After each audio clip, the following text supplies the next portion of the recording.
श्री हरि नारायण भगवान की जय, लक्ष्मी मैया की जय। आइए सुनते हैं कार्तिक मास कथा का 25वां अध्याय।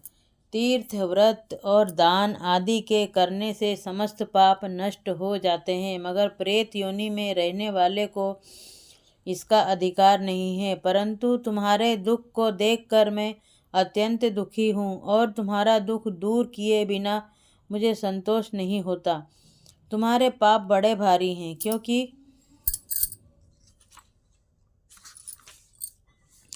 ये तीनों योनियां बहुत बड़े पाप करने वालों को ही प्राप्त होती है, और प्रेत योनि तो थोड़े से पुण्य से नष्ट भी नहीं हो सकती। लेकिन मैं तुम्हें इस योनि से अश्वमेव छुड़ाऊंगा, इसलिए मैंने जो कार्तिक का व्रत किया है उसका आधा पुण्य तुम्हें देता हूँ, क्योंकि यज्ञ, दान, तीर्थ यह सब निश्चय ही कार्तिक के व्रत के पुण्य के समान नहीं है। नारद जी ने कहा, हे राजन, इतना कहकर धर्मदत्त ने उसको ओम नमो भगवते वासुदेवाय यह 12 मंत्र सुनाया और तुलसी का जल उसके ऊपर छिड़का।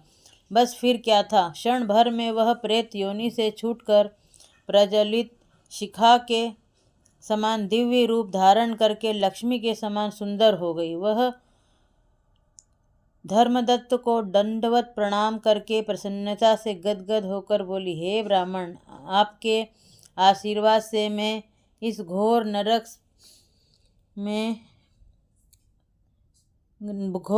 से छूट गई हूँ। मुझे पाप सागर में डूबने से बचाया है। आप नौका के समान हैं। नारद जी ने कहा, हे राजन, अभी कलहा इस प्रकार कह रही थी कि वहाँ पर विष्णुगण एक देदीप्यमान विमान लेकर आए। विमान के द्वार पर अप्सराएं और गण बैठे हुए थे। धर्मदत्त ने उन सबको देखकर दंडवत प्रणाम किया। पुण्यशील और सुशील नामक भगवान विष्णु के गणों ने धर्मदत्त को अपने हाथों से ऊपर उठाकर उसका अभिनंदन करके उन्होंने कहा, हे द्विजश्रेष्ठ, आप धन्य हैं जो कि आप सदा भगवान विष्णु के व्रत, कथा और सेवा में लगे रहते हैं।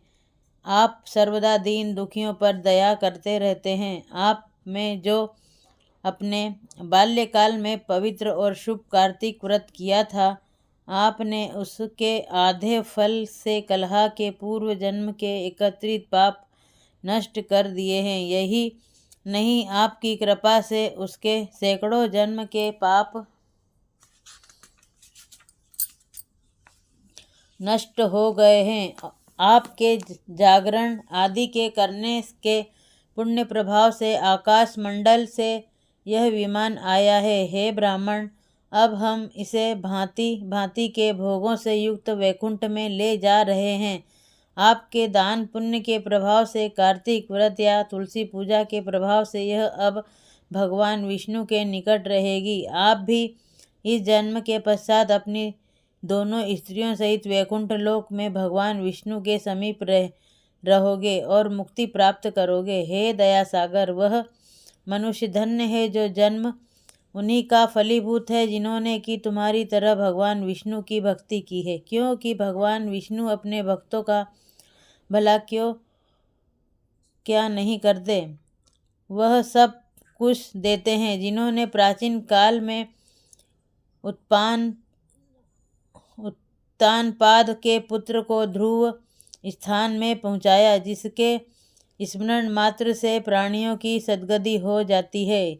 प्राचीन काल में भगवान विष्णु केवल अपने नाम के स्मरण से ही ग्राह द्वारा पकड़े हुए हाथी को हस्ती योनि से मुक्त करके जय नाम देकर अपना पार्षद बना लिया।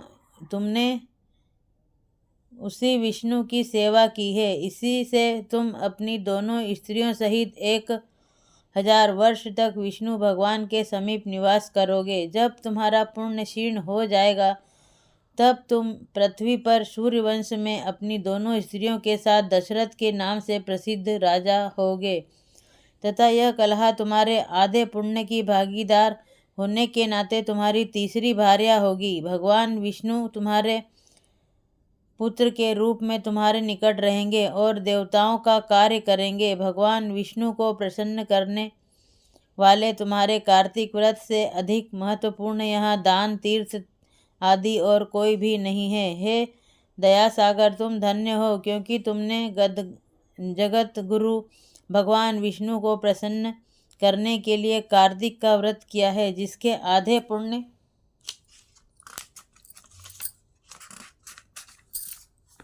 के फल की भागीदारी इस कलहा को इस समय हम